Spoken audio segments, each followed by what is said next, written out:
first. Hi, everyone. Welcome to the second virtual wine tasting event. It's hard to believe we actually did this once already, and we've now come to a second year. And we are so grateful for everyone who made tonight possible, for you to have this lovely evening, but for us to be able to continue our efforts because of your generosity. This past year has been ongoing challenges that we continue to face, but are very inspired by the incredible generosity of Long Islanders who continue to support our efforts. Your participating tonight with the wine tasting is really just another unique way of showing your support for the guests of the inn. This past year, our numbers fortunately started going down from the peak back in 2020, but we are still not down to the level we were before the pandemic. We are serving everyone a hot meal at the door and supplying all of their needs, and we continue to do that thanks to our remarkable staff, volunteers, and donors. We hope that all of you have been well this past year, and that everything that's going on in your life could use a little relaxation, and that this event is a way to help you with that. We're very grateful to everyone who has made this happen, and I'm going to allow Rob to share his thoughts on who is behind the scenes that made this happen tonight. Thank you, Jean.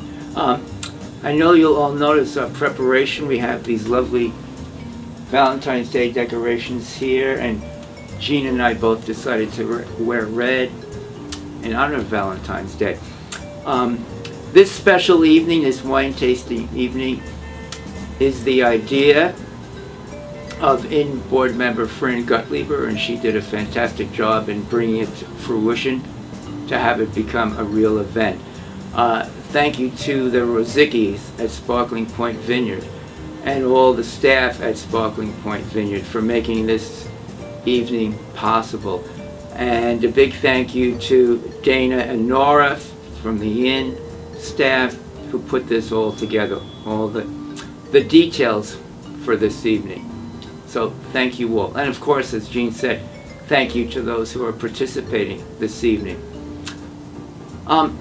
Something I do on the side, which is a lot of fun for me, is I am a celebrant at weddings. And in my preparation for weddings, I think about other things people celebrate in addition to weddings, like birthdays, graduations, Independence Day.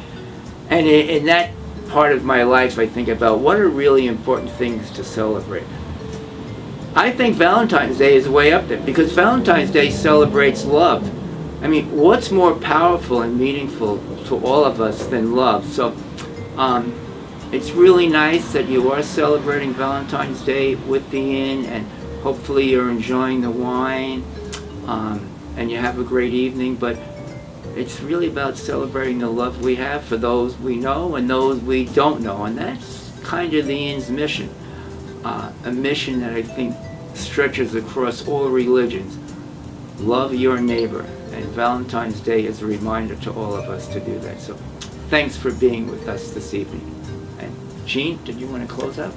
Yes, I just wanted to say on the theme of love that one of the things besides offering dignity and respect to all of the guests is we always offer unconditional love. So technically we have Valentine's Day every day of the year at the end when we give that unconditional love that we receive from you and your generosity.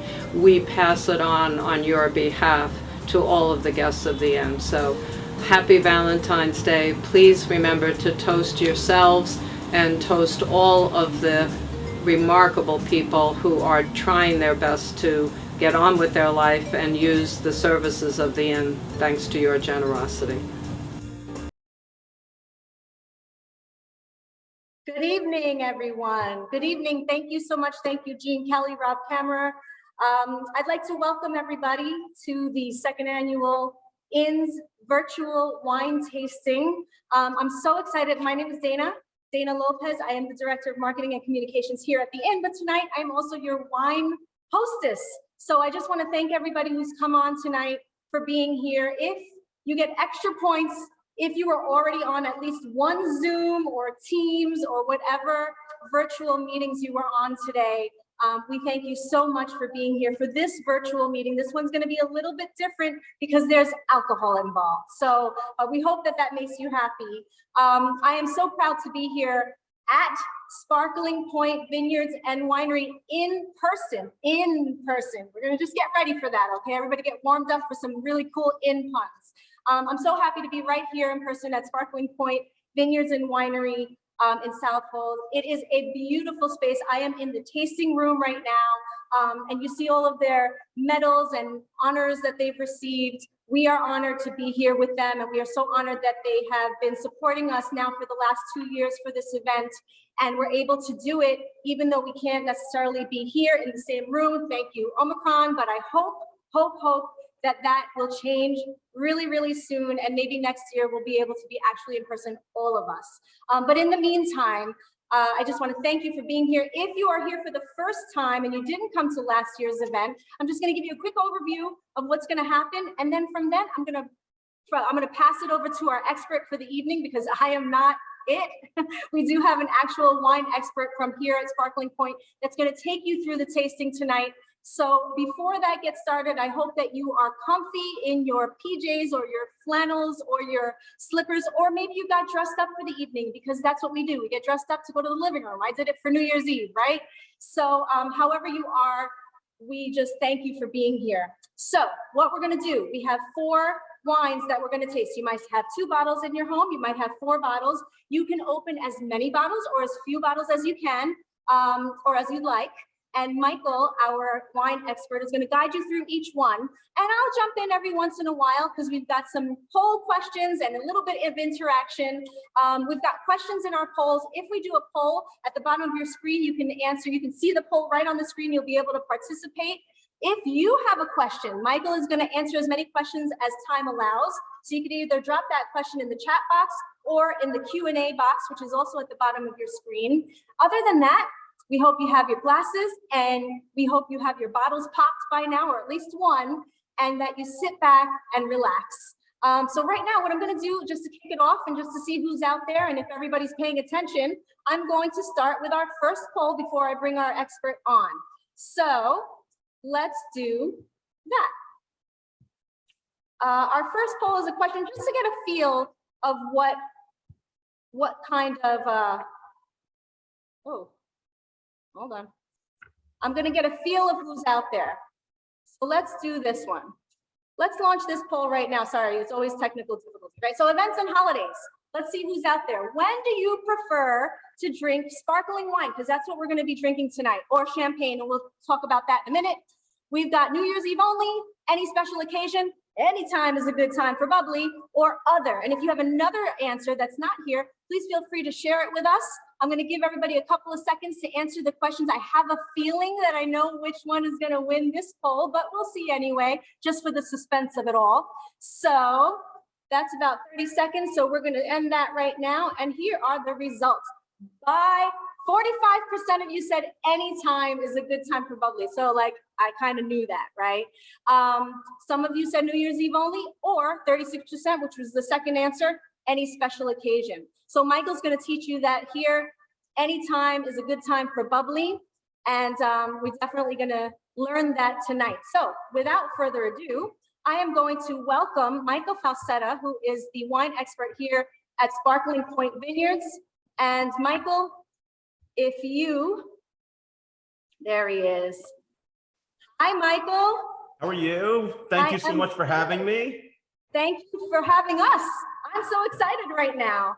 Now, just so everybody knows, we are actually both at the vineyard, but I'm in the tasting room. You're in the bubble room. Is that what we call it, right? We just wanted to, we're still spacing out a little bit, you know, just for kicks and because, you know, we want to be able to hear both of us. So, Michael, I'm going to hand it over to you, and you are going to start tasting the first wine, but I'd like you to just introduce yourself, talk a little bit briefly about Sparkling Point, and let's get to it because I know we want to start tasting. Excellent. So the first thing is with that poll, everybody that answered any day is a good day for bubbly, I'm with you. The other folks that answered that only for a special occasion, we're going to make sure that you know every day could be a special occasion. And for those New Year's only drinkers, we are going to convert you as well. And we're going to show you how versatile sparkling wines can be and how they can be enjoyed on much more than just those special occasions on New Year's Eve. So again, thank you so much for having me here this evening. I'm the general manager here at Sparkling Point Vineyards and Winery. We're located here on the North Fork of Long Island. In the heart of wine country. We're surrounded by about 40 or so other vineyards, wineries, and tasting rooms that dot the entire North Fork of Long Island, from Riverhead all the way out to Greenport or Orient Point. And Sparkling Point is the only all sparkling producer here on the east end of Long Island. And we are very, very excited to go through and share these wines with all of you. So I think one of the most important things to start with is how do we open a bottle of bubbles? So there is a proper way to open it. The first wine I'm going to start with this evening, and again, as Dana had mentioned, that you can open one wine, you can open two, you can open all four. I am pretty sure that the event is being recorded, so if you don't want to open them all, you'll be able to go back and listen through, and also everybody has some tasting notes that were included in the wines that they received. So most sparkling wines have a top foil up top. So this actually, funny story, serve two purposes. It is thought to be only decorative, and now it is pretty much only decorative. But before modern equipment, a top foil was put on the bottle because before the machinery, it was almost impossible to have all the bottles filled to the same level. So this was to cover up that some bottles were not as full as others. Today, it's a decorative purpose. We have a really great equipment that makes sure that everybody gets every drop of wine that they're supposed to get in the bottle.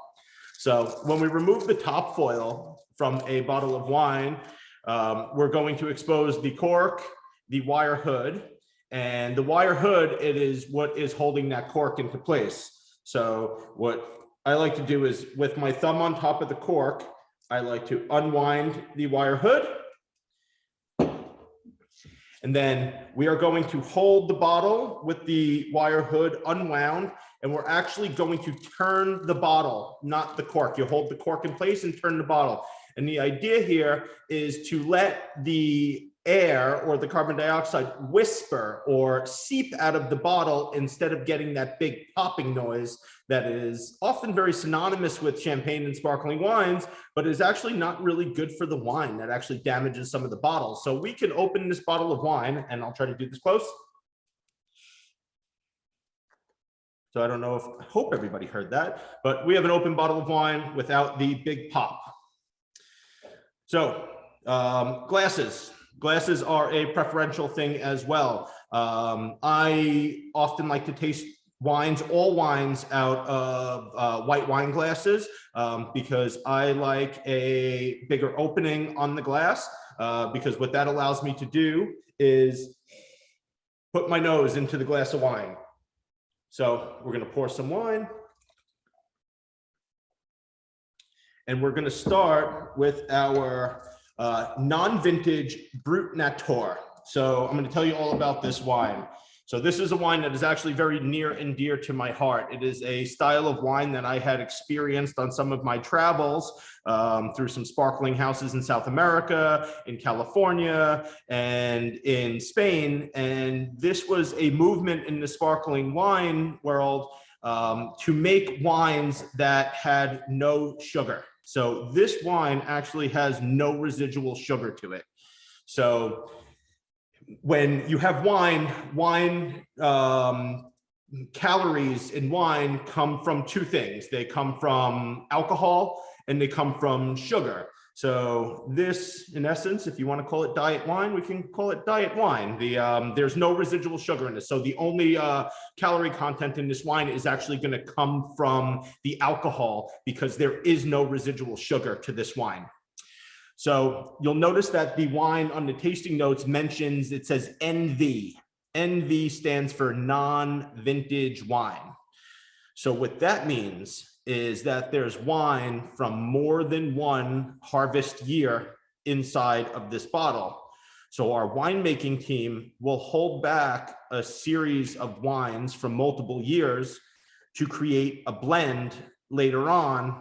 And what that is doing, as wine ages, wine will develop more flavor profiles, and we're developing flavors into these wines through the aging process. So this was a wine that I had essentially begged our winemaker to make for many, many, many years.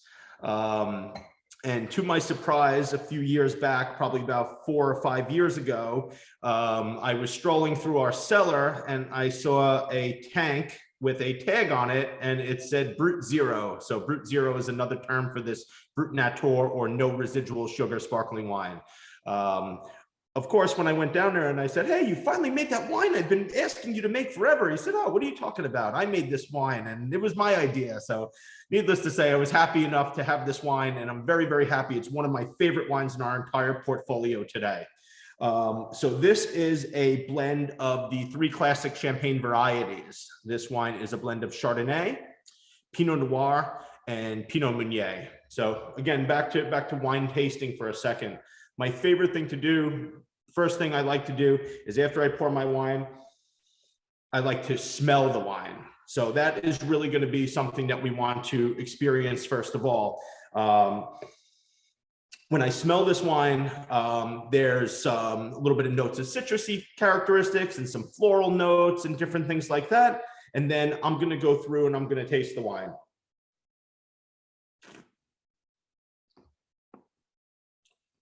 So when you taste this wine, if you're tasting along with me with this one, the wine is going to be super dry, super clean, super crisp. And as I mentioned, there is no residual sugar in this wine. And I can explain how we accomplish that in the winemaking process as we go through. But I'll give everybody a second to kind of taste. This was also a wine that I really wanted to include in here, as it's a very, very small production wine, as 2 of the wines are that we'll go through and taste here. There were only 274 cases of this wine made in total. So definitely something special, definitely something fun. And this is one of those great wines to show up to a party with, and it's something that most people don't get their hands on. It's not a very, very common style of wine, but something that we are very proud to have as part of our portfolio. And this is actually the second go around, or the second production of this wine that we've made. So again, a blend of the 3 classic champagne varieties. You'll see on your tasting notes there that the wine ages for about 3 years on the yeast.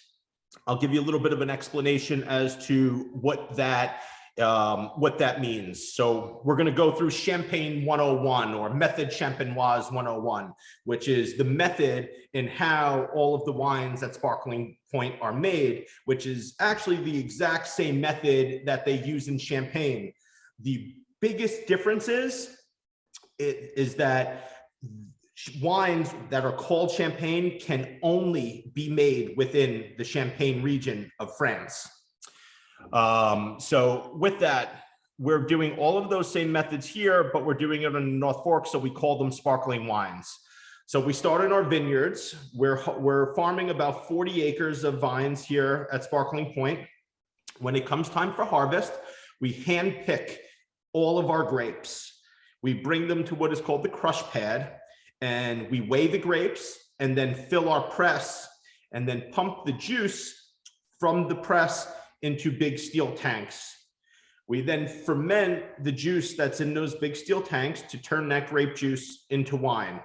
So now we have big tanks full of wine, but there's no bubbles yet. We work on those wines for anywhere from 6 to 9 months. We're actually approaching our bottling time, which is going to happen towards the beginning of April, and we will bottle sparkling wine all through April, May, and usually by the 1st or 2nd week in June, we're done with our bottling. When we bottle our wines, Right before bottling, we pour a mixture of yeast and sugar into the wine prior to the bottling. And then we close off that wine with a temporary cap. It looks like a beer cap. And what's going to happen inside of that bottle is the wine is going to ferment a second time. The yeast is going to eat the sugar. The fermentation is going to produce alcohol, and it's also going to produce carbon dioxide. So the carbon dioxide is what creating the bubble. The temporary cap keeps all the carbon dioxide inside of that bottle, and eventually that CO2 forces its way into the wine and becomes a part of the wine. So there was actually a perfect segue. There was a question from Jean about the amount of bubbles in wine. So Jean asked, how do you know when wine has the right amount of bubbles? Not too much bubble content, but not too little. Can this be measured? The answer is yes. We measure that when we mix a set amount of yeast and sugar into that wine before bottling.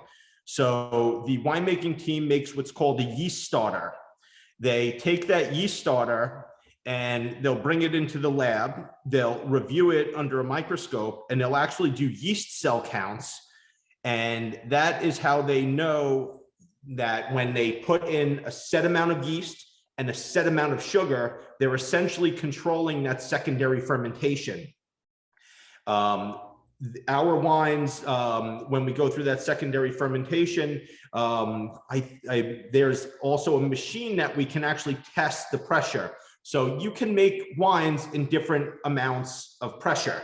Too much pressure is obviously no good. Too little pressure is obviously no good either. There's a balance to that. And there's also different ways to make sparkling wine that the wines may be a bit less effervescent or bubbly on purpose. There's some like Moscato d'Astis and wines like that that have smaller amounts of effervescence on purpose. But yes, the amount of bubbles can actually be measured, or the rate of that fermentation can be measured here. Great. Thank you, Michael. Thank you for the question, Jean. That was a good one. Also, Michael, just while we're here, because we did have a question in the Q&A box that I answered by saying you would answer it, and now it's not there anymore, but it was from Janet, and Janet wanted to know what is the name of a wine from one vintage? Or that was Janet's question. And Janet, if I'm asking this correctly. I gotcha. Yep, okay. So a vintage wine is going to have the year on the bottle. So anytime that there's a year on the bottle, 95% of the juice has to come from a single harvest year in order to tag a vintage to the bottle. As soon as there's more than 5% of what we call reserve wines blended into the wine, it is by law has to be called a non-vintage wine. You cannot label it vintage.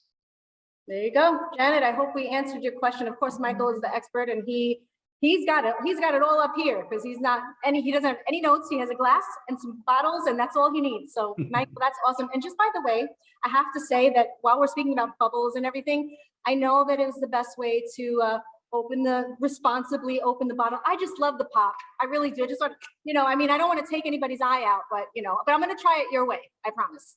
It's very, very celebratory when you open a few hundred bottles of wine a day in the tasting room. Then it. I know. I guess it loses the novelty, but at home it's just we're just, why not, right? What a way to kick off the party, right? Yeah. So we got the first one down. Is there anything else about the first wine that we need to know before we move to the second? Actually, I want to touch on something else about that vintage. Please. We could pour the second wine in the meantime. We're going to move on to that onto the rosé, the 2019 Topaz Imperial. So if everybody wants to pour that wine for themselves while I touch upon something else, that vintage question is actually really important. So in Champagne, within the Champagne region of France, the entire region every year groups together, and they have discussions about the quality of the fruit that they grew that year, and have discussions about the quality of the wines that they're going to be able to make from a single harvest year. And there's all sorts of delegates and people that get together within Champagne, and they essentially have a vote if there is good enough quality fruit to what is called declare vintage. So different than making wine here in New York on Long Island, where we are in complete control of making non-vintage and vintage wines. In Champagne, there's a regional quality factor that goes into this. So the region gets together and they vote. If not enough people feel they have good fruit or good wine, good enough to declare vintage, the entire region is not allowed to make vintage wines from that year. So if Dana has fantastic wine or grapes and I have so-so grapes, and there's more people like me that don't have great grapes, Dana can't make vintage wine that year. If we outweigh that, it's absolutely incredible that this has been going on for hundreds of years, and it's something that is kept the quality very, very high in Champagne. So just something to think about how interesting that is with different really regions, how there's different rules in different places. Yeah, that's very interesting. I had no idea. That's great. So yeah. Oh, so you got the second one up. While you're doing that, Michael, I'm actually going to go for another poll question if I can. Jeez. So let's check that out. The first one was interesting. So let's go to another one. Oh, how about we do a quiz? Let's do a quiz and see if you guys were paying attention. This one's easy. I'm going to start with an easy one. And here it is. And if you were paying attention, you know, the question is all sparkling wine champagne? One answer, yes, all sparkling wine is champagne, but not all champagne is sparkling wine. No, only sparkling wine made within the Champagne region is champagne. And the third answer, all I know is that it makes me feel festive. So I'll give you a couple of seconds to answer that. And Michael did answer that in his first tasting tip section. And of course, let's just share this right now. You guys were paying attention. Everybody's listening. Of course, only sparkling wine made within the region of Champagne is champagne. So there you have it. Thank you, Michael. And I think that we are ready for the next wine, right? Cool.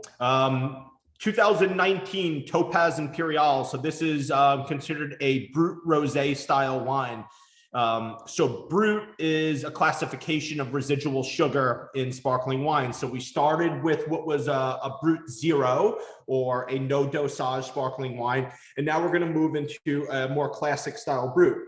So you'll see that the residual sugar goes up a little bit on this wine. There's about 6 grams per liter of residual sugar in this wine. So sparkling wines, especially dry sparkling wines, are across the board quite low in residual sugar. So we go from 0 to 6 here. Keep in mind, 6 grams per liter. There's only, there's 3/4 of a liter of wine in this entire bottle. So there's only about 1.5, there's only about 4.5 grams of residual sugar in this entire bottle of wine. So just to kind of put it in perspective. So still very, very dry in style. This Topaz Imperial is also a fun wine to talk about and to discuss. So if you notice the slight pink hue to this wine, so how do we get that slight pink hue? So when we're harvesting our grapes, each year, the vineyard manager and our winemaking team, go out and we will select a small block of Pinot Noir that will let ripen longer. We'll let the grapes hang on the vine, and then we'll restart harvest all over again just to pick this little block of grapes. Once we get those grapes to the crush pad, again, we weigh them. But this time, instead of putting them directly into the press, we run the clusters of grapes through what is called a destemmer. And what that is doing, it is essentially removing the berries from the stem, discarding the stems, and moving the berries into a big tote. And we're going to take those berries and we're going to leave the berries with the juice inside of that tote. And what's happening inside of that tote is the wine is fermenting, but it's also going through a process called maceration. So what's happening is the juice that comes out of Pinot Noir is white. The juice that comes out of almost every single grape is white. And how do you make red wine or rosé wine? Is you keep the juice on the skins. The color and the tannin are going to come from the skins of the grape. So we're going to leave the grapes, the juice, and the skins all together. And every day we come into the winery, and 3 to 4 times a day we do what's called punch downs, where we take this device and we push the cap of the grape skins and we mix together all of the grapes and the skins and the juice. And every day we do this, and it goes on for about 2 weeks or so. And every day we're monitoring this wine. We're checking the temperature, we're checking the sugar, we're checking the flavors. And when the winemaking team finds that we've gotten to a point that this wine is good, it's to the flavor profile that we like, we then bring those bins back up to the press and we press off the skins and the juice. And we're then going to leave behind just the skins, which we dispose of, and those get composted. And then we're left behind with red wine. So this wine is a ton of work to make because we have to restart harvest all over again. We have to make this little batch of red wine that we keep separated, that once time for blending comes in, and Nora and Dana had seen it earlier, they walked into one of the rooms here and the winemaker has about 30 or 40 bottles of wine scattered across the table. And they said, oh man, it looks like somebody's having a party over here. And the winemaker is actually setting our blends for the year. So that's what's going on there. And once we select those blends, in order to get this rosé style wine, we're going to blend some of this red wine into the base wine. There's another question. Is it cool if I jump over to Janet's question? Yes, absolutely. Go for it. Okay, so Janet asks, there was a report that said climate change was destroying vineyards, grape quantities in Europe, and that the vineyards were moving to the UK. Is that true? And any climate change issues affecting the North Fork? So climate change absolutely 100% affects all farming, and viticulture and growing of grapes is affected by that. In some reasons it's helpful. So you touch upon the UK. So the UK was not necessarily a known location for a very long time for growing grapes. But due to climate change, the UK is growing really, really great grapes now for sparkling wine in particular, which is really interesting. And there's some really phenomenal sparkling wines that are coming out of the UK, and they're really, really good values because they're yet to be discovered. And the reason why some of these regions are moving towards sparkling wine first is because with sparkling wine, you're harvesting your grapes very early. They don't need to ripen nearly as long as all of the other grapes when you're making still wines, whites, reds, rosés. So for example, here on the North Fork, we start harvest probably about 2 to 3 weeks earlier than anybody else that's going to start making wine. The next grapes that usually get picked are for rosés and whites, and then the reds get picked later and later and later. Climate change in particular, here on the North Fork, we went to a meeting a few years ago where Cornell did this really great in-depth presentation about climate change. The North Fork isn't worried about heat. What the North Fork is worried about is water. One of the things that they're tracking is that the seasons are getting wetter and wetter and wetter, and wetness leads to disease pressure in the vineyards, and it's something that we're constantly trying to avoid.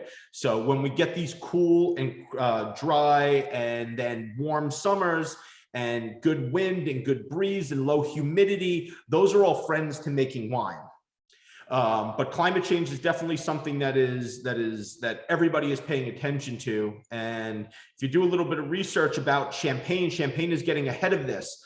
So their Champagne is known for Chardonnay, Pinot Noir, and Pinot Meunier, but there's what's called ancestral grapes that Champagne was made out of hundreds of years ago. Those grapes went out of fashion because they weren't producing as well as Chardonnay, Pinot Noir, and Pinot Meunier. They weren't getting enough quantity, they weren't getting enough quality, and those grapes went by the wayside. Some of the most prestigious champagne houses in the world are now removing plots of vineyard of Chardonnay, Pinot Noir, and Pinot Meunier and replanting those ancestral varietals because they're still allowed to be part of Champagne. But due to climate change, they're hedging their bets that those grapes are going to then start producing better than the Chardonnay, Pinot Noir, and Pinot Meunier. And I mean, tremendous houses like Champagne Bollinger, which makes wines that are hundreds and hundreds and hundreds of dollars a bottle, are investing in ripping out producing vineyards and replanting ancestral varietals that are now, that they're saying that they have more faith that those are going to start to produce better than what is currently known as the Champagne grapes. Wow. So that was a really, really great, but that's Terrific question. Janet, and now I know that we all agree that Michael, you are definitely the expert here, but I think we might have to invite Janet next time to be your sidekick because she's got the questions and you've got the answers and you're going to make a dynamic duo. And that would be great. So Janet, you're going to get a call from us after this one because we might need you for the next time. Okay. All right, Michael. So I think this is great. We're learning about science. We're learning about climate change. This is a class in itself. So we've 2 wines down. We've got 2 to go. I'm going to just jump in with a very quick poll question. And I like this one. So let's do one more. And I'm going to launch this poll. Yes, here we go. All right, so for parties, just out of curiosity, and there's no wrong answer here. What kind of wine do you bring to a party or dinner at somebody's house? Red wine, white wine, a bottle of my favorite, let's be honest, that's really for me. 1 bottle to open and 1 bottle for the host or hostess, or another answer that you might have. If you have it, jump in the chat box and let us know. So let us know, what do you like to bring? And Sparkling Point might be the place where you stock up for the rest of your parties and things that are going on this year as people are gathering more and more. All right, so let's end this and see what everybody had to say. 50% of you said red wine, very interesting. 17% said white, 17 tied with 17, a bottle of my favorite. 1 bottle to open, and 17% said 1 bottle to open and 1 for the host or the hostess. So red wine is the winner in that one. Very interesting. Thank you, everybody. All right, so how are we doing with the 3rd wine, Michael? We are ready to go. So this wine is another really, really, really special wine. So this is part of our seduction series. So our seduction series is the Tête de Cuvée, or the head blends of the house. We make, and Tête de Cuvée means the head blend. So these Tête de Cuvée wines, we make one in a Brut seduction, we make a Blanc de Blanc seduction, and we make a Blanc de Noir seduction. This Blanc de Blanc seduction is my favorite of the 3 right now. So this wine for you guys, there you go. This wine, Blanc de Blanc, means white of white. So Chardonnay is that traditional white champagne variety. So when you see Blanc de Blanc on a wine, chances are that the wine is going to be 100% Chardonnay, especially when it comes to Champagne. In Champagne, it will be only 100% Chardonnay. So with this wine, we are going to peel off and separate. When we're making our wines, we go through the vineyards and we're looking at the grapes, tasting the grapes, and then tasting the juice that comes out of the press. And when we have something special that comes to the crush pad, we will take that juice and we will separate it off or peel it off into a separate tank, with the ambitions and the hopes that after fermentation that we're able to make certain wines like this wine. So this Blanc de Blanc is 100% Chardonnay. It's a 2016. So you'll notice on the tasting notes that it talks about years aging on the lees. So when we talked about the wines being bottled and undergoing a secondary fermentation, what happens inside of that bottle, the yeast eats the sugar, it produces alcohol and carbon dioxide, so we get our bubbles. But after that fermentation is complete, meaning that the yeast has eaten all of the sugar, the yeast has no food left to eat, and the yeast will die. That dead yeast will accumulate along the side of the bottle of wine. And the wine will actually age, touching that yeast sediment inside of the bottle. And that dead yeast over time, and I know this sounds gross, but this is the truth of the matter, that dead yeast decays over time. And the longer the wine ages touching that yeast sediment, the more flavor that yeast will push back into the wine. So you'll taste these wines that have a bit more aging on the yeast, and you'll start to smell those doughy, bready, and toasty characteristics in the wine.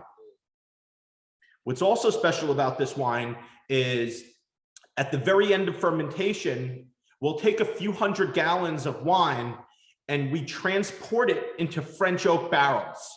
And we'll leave that wine to age in the barrels for anywhere from 6 months to 18 months, depending on the flavor profiles that we're trying to achieve. And then we'll take the wine that's in those oak barrels and blend them back into the tanks. So we're not undergoing the fermentation inside of the oak. And I know there's a very natural connotation when you hear oak and wine, it means buttery or very, very oak influenced. This is not one of those wines. It's a really, really gentle kiss of the oak. And it's going to bring some roundness. It's going to bring some texture to the wine when you're drinking it. It's going to bring some of the more the olfactory senses of some more smell flavors and different things like that into the wine.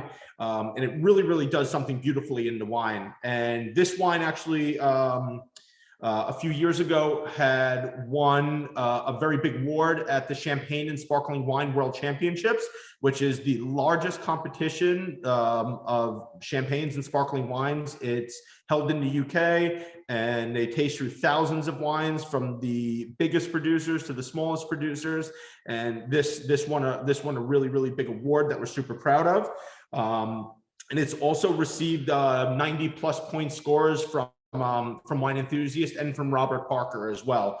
A very, very special wine, a really small production. Again, just a tad over 300 cases of this wine made. This is also a wine that we will not make every year. We will only make this wine in years that we feel that the quality of the fruit and the quality of the juice is good enough to bottle to make this style of wine.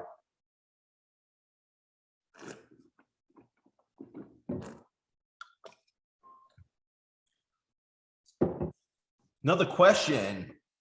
Here we go. I like those. Are the soil and climate conditions on the South Fork equally good to those conditions on the North Fork for wine production? I don't see why not.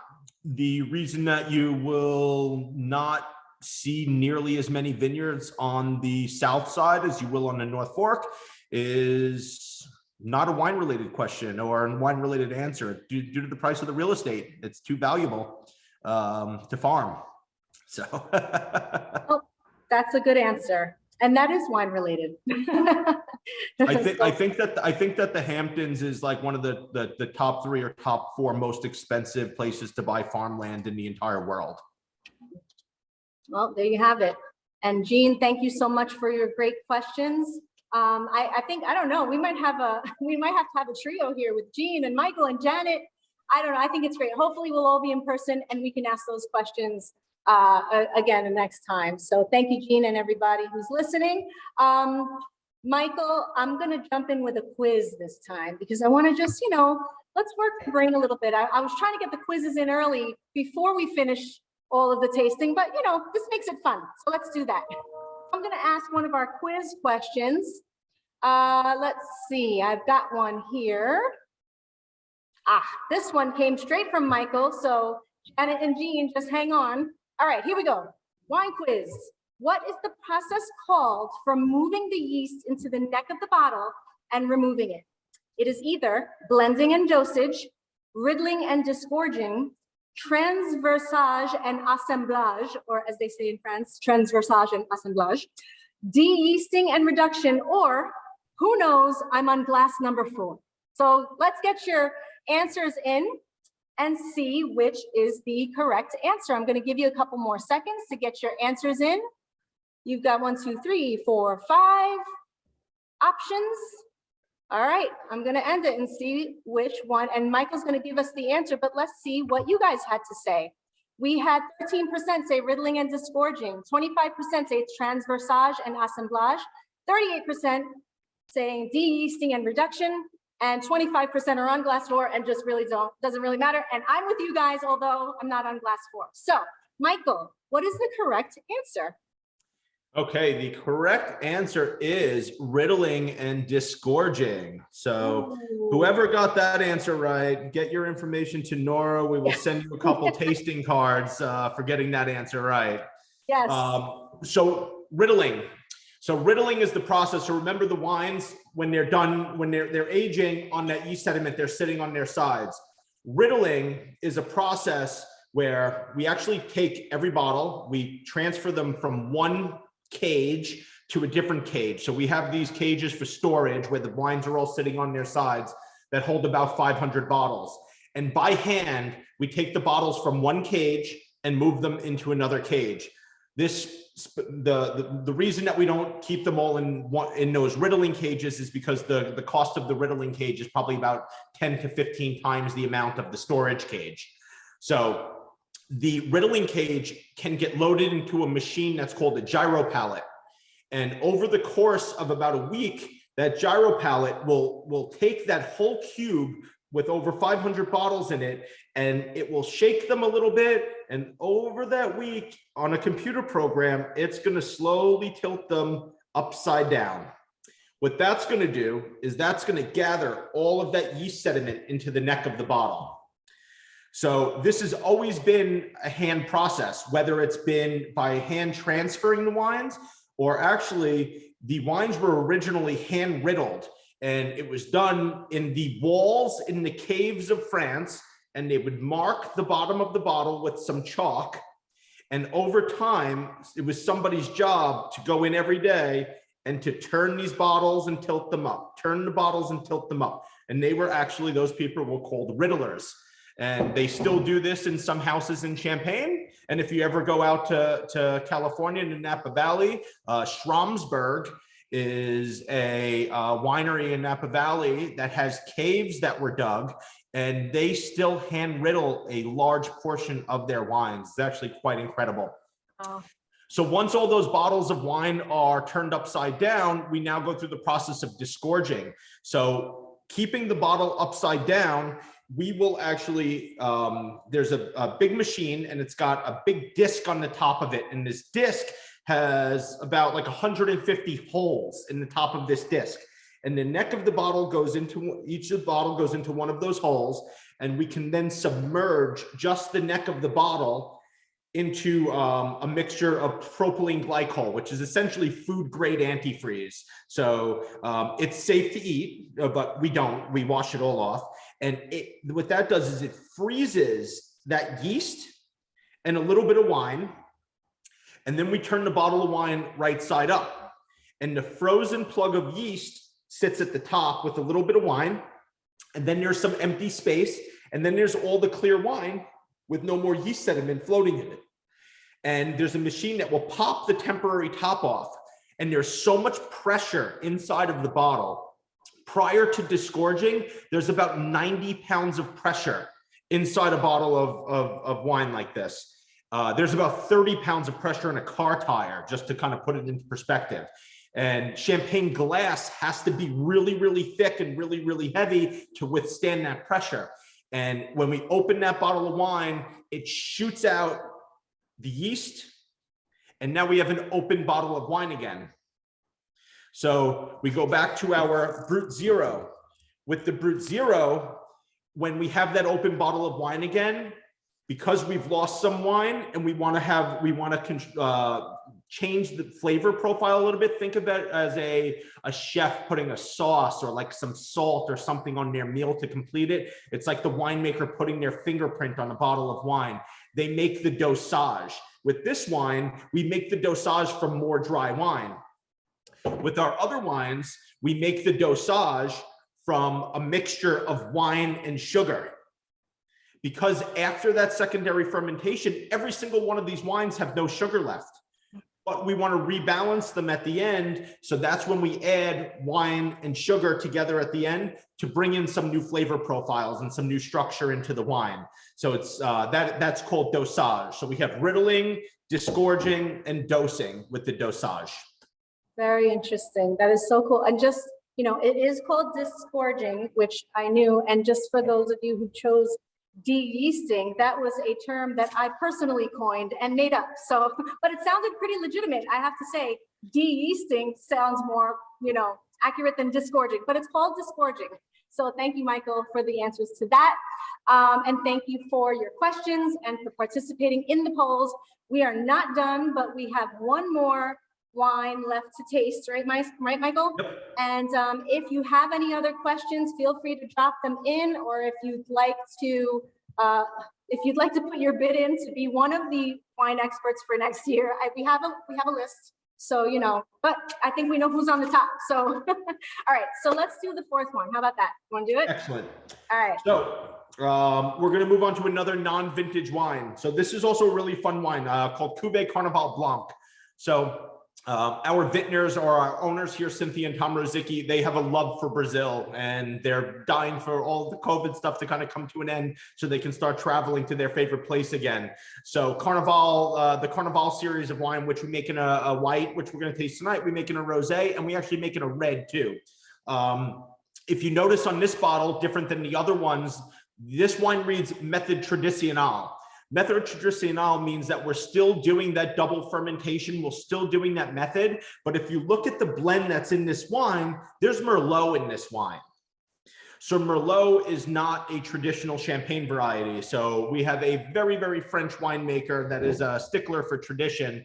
And we made the decision to label this wine Tradicional to let our customers know that this wine is still made in that traditional method, but it has a non-traditional varietal. And actually, in fact, it has two non-traditional varietals, because this wine at the end, it gets a lot of that dosage, because we are purposely making this wine quite a bit sweeter than the other wines. So you'll see that the residual sugar on this wine goes up to about 27 grams per liter. That dosage is made of Gewürztraminer and sugar. So Gewürztraminer is a German varietal grape. It's very aromatic. It's very, very tropical. And it is grown here on the North Fork. We don't grow it, but we buy it from some of our neighbors. And we have actually recently planted, and we had our first harvest of it this year. We planted another grape, a non-traditional grape called Muscat Atenel. That actually our vineyard manager has a beautiful planting of it, and it grows great, great, great aromatic and beautiful wine and beautiful grapes that we took clippings from his vineyard, and we planted a small plot, about a half an acre of this Muscat Atenel that we're going to experiment replacing the Gewürztraminer with the Muscat. So we're actually quite excited for that as well. But when you smell this wine, the wine, you're going to get a lot of aromatics. Another thing to know, and to actually one of those kind of cool party facts that you could go in with, is that it is absolutely impossible to smell sweetness in wine. You can taste it, but you cannot smell it. There's the best example I could give you is go out and buy a dry Riesling, a bone dry Riesling. Pour yourself a glass of it, stick your nose in it. You're going to say, holy cow, this is definitely a sweet wine. And then you drink it and super dry. So definitely something fun to try. This is not one of those wines. This one does definitely have quite a bit of residual sugar to it. A very fun wine, a very food friendly wine as well. This wine goes great with things like spicier dishes, to really kind of pump up the flavors and complement the flavors. So Chardonnay, Pinot Noir, Merlot, And then at the end, that dosage made from Gewürztraminer.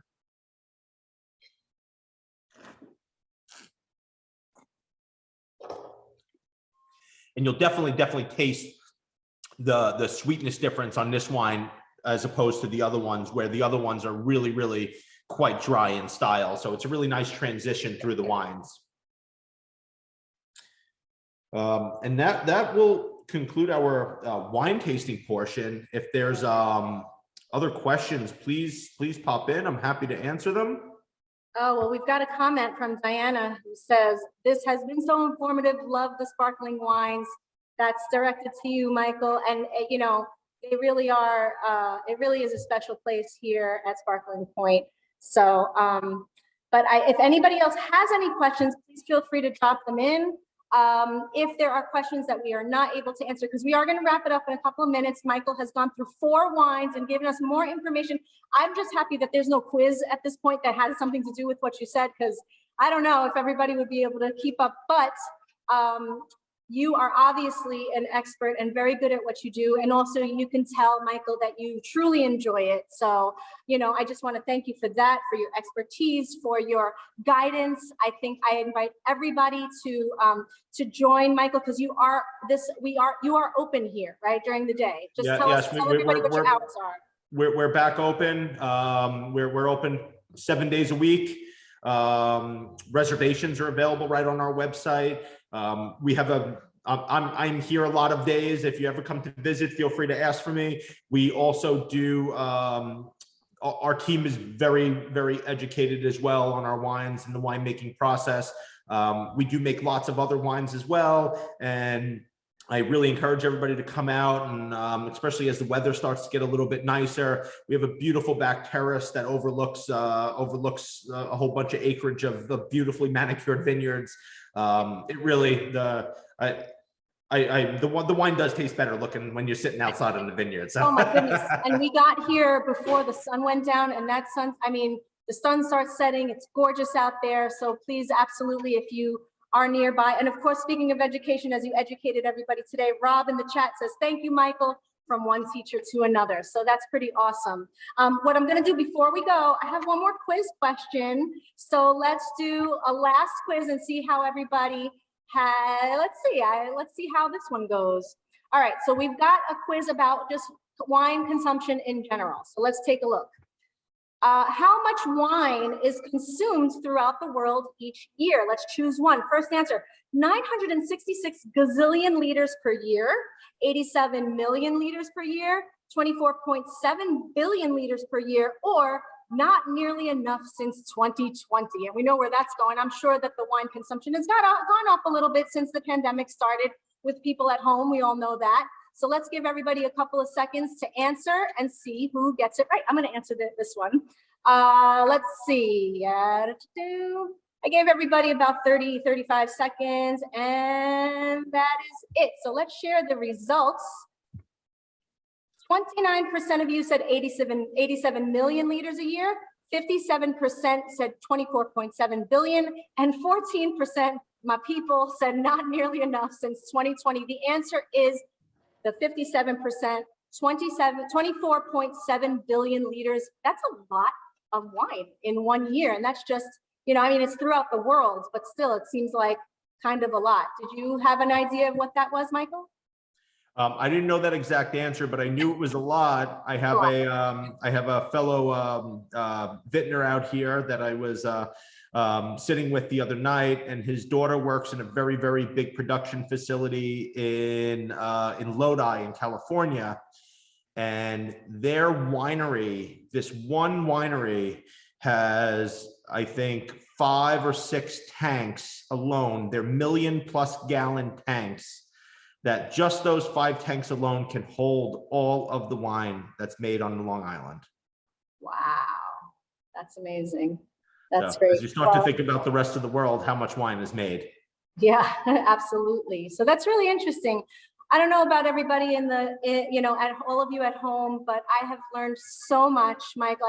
It's been such a pleasure. We weren't in the same room last year, but we're in the same room this year. We're getting closer to everybody being in the same room.